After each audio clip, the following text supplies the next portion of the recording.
Hey, this is Dave Wood from MusicTrainer.com, and I want to talk about getting to know the names of the notes on the neck, and I think this is the easiest and fastest way to learn them.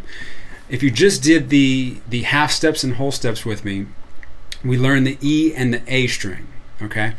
Now here's a little insider tip. That's really all you have to know to get started, to be able to know the rest of the notes along the fretboard. If you know that this is G, 3rd fret, low E string, I'm going to show you something called an octave. The octave is, if you go up the G major scale, and now whether or not you know this or not, it's okay, it's just getting the basic understanding. If you go up the G major scale, alright, this top note is the octave. You're going G to G. Well, guess what? For learning all the notes, that's the easiest and quickest way of doing that. Now you know that the 5th fret on the D string is also a G. So if you're sitting there trying to figure out, oh, well, what's the 3rd fret on the D string? Well, play the octave shape, all right? The octave shape never changes.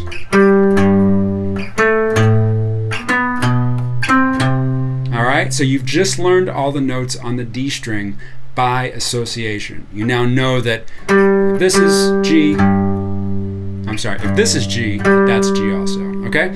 So same thing for the A string.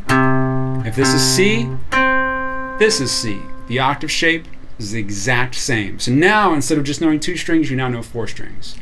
Now, this is where it gets a little bit different. When you go down to, let's say, here's G. Let's go an octave up from G. So we're going to the D, right? Now, let's put our first finger where that G is on the D string. Okay, we're on the 5th fret on the D string. Now, the octave shape for the next set of strings is 1 fret wider than previous E and A string.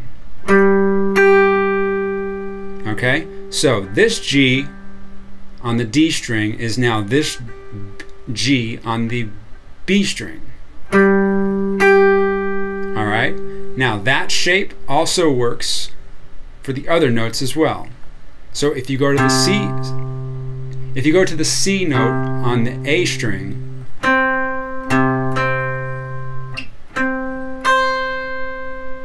that octave works for that. Okay, so I know this sounds a little bit confusing, but you basically have 2 different octave shapes.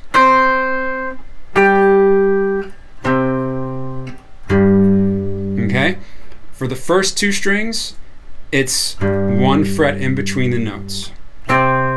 For the next 2 strings, jumping up and staying on the same notes, G, it's now 2 frets in between.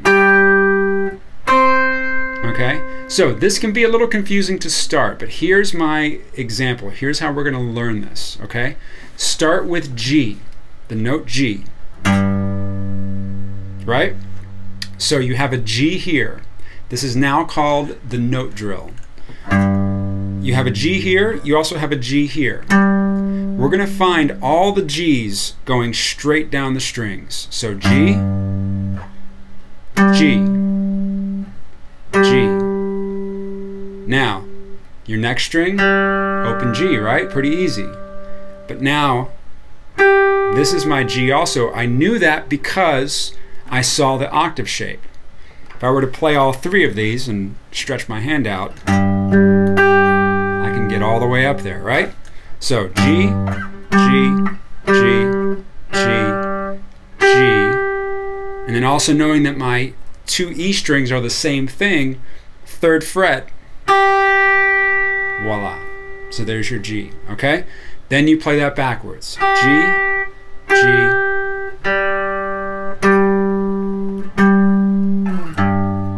all right, set the metronome up.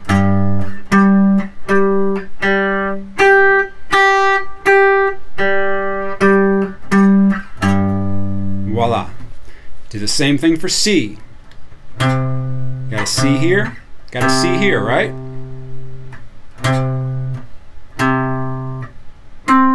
I'm getting that from this octave. The next one from this octave. Now the next one, it's a little bit tricky. You would say to yourself, okay, this is C, and this octave goes here. we are getting above the 12th fret, which is okay. I have no problems with that at all. But once you get to know it, I would just want to know that C is also here. So you'd be going from here. Just kind of keeps it under the 12th fret because everything starts over past the 12th fret. E, F, G, E, F, G. Okay? So back to C.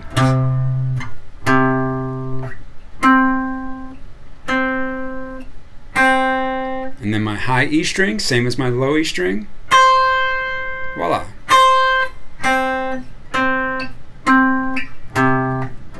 Alright, set that to a metronome, play it in time.